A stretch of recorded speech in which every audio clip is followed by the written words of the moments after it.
লক্ষ্মীপুরের ভবানীগঞ্জ চরমনসা গ্রামে রাস্তা বন্ধ করে রাখার অভিযোগ উঠেছে ভবানীগঞ্জ ডিগ্রি কলেজের অধ্যক্ষ শাহাদাত হোসেনের বিরুদ্ধে। অভিযোগ অনুযায়ী এতে বিঘ্নিত হচ্ছে এলাকার মানুষের স্বাভাবিক চলাচল। এমন ঘটনায় ক্ষোভ প্রকাশ করেছেন গ্রাম বাসিন্দারা। শতাধিক ভুক্তভোগী নারী পুরুষ লক্ষ্মীপুর টু রামগতি সড়কে জড়ো হয়ে অধ্যক্ষ শাহাদাতের বিরুদ্ধে বিভিন্ন স্লোগান ও প্রতিবাদ জানান। গ্রামবাসীরা জানান, বহু বছর ধরে রাস্তা না থাকায় সীমাহীন দুর্ভোগের শিকার হয়েছেন তারা।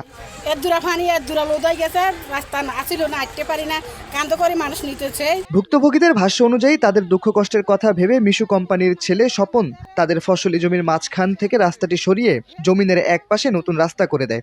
বর্তমানে রাস্তাটি শাহাদাত হোসেনের জমির পাশে হওয়ায় তা তিনি বন্ধ করে দিয়েছেন। প্রিন্সিপাল শাহাদাত হোসেন আমাদের এখানে যাইতে দেয় না, অনেক খারাপ খারাপ কথা বলে। তো এখন আমাদের কথা হচ্ছে স্বপন ভাই, আপনি ওগুলো বলার কে? তার এমন ঘটনার প্রতিবাদে সংবাদ সম্মেলন করেন মিশু কোম্পানির ছেলে মোহাম্মদ ইকবাল হোসেন খোকন। তার বক্তব্য থেকে জানা যায়, ফসলি জমির মাঝখান দিয়ে গ্রামবাসী চলাচল করেন বিধায় জমির পাশে তিনি নতুন রাস্তা করে দেন। শাহাদাত হোসেনের জবরদখল করা ভূমি গাছ মানুষের চলাচলের জন্য আমাদের ভূমির উপর ও আমাদের অর্থায়নে নির্মিত রাস্তায় প্রতিবন্ধকতা সৃষ্টি করেছে। তাও ভিডিওতে ফুটেজ আছে। তিনি বর্তমানে জনগণের চলাচলের জন্য নির্মিত রাস্তার বাকি অংশ নির্মাণে বাধা প্রদান করছে।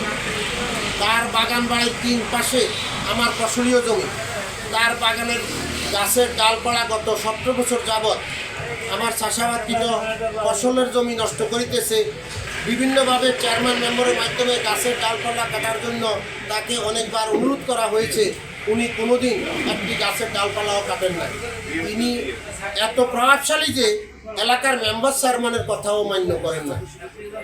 আমি চাই ইলেকট্রিক মিডিয়ায় জনাব শাহাদাত হোসেন রিয়াজ আমার ও আমার পরিবারের বিরুদ্ধে 23/1/2025 তারিখে আনিত সমস্ত অভিযোগ সত্য বলে প্রমাণ করুন এবং তার বিরুদ্ধে আমার আনিত সমস্ত অভিযোগ মিথ্যা বলে প্রমাণ করুন।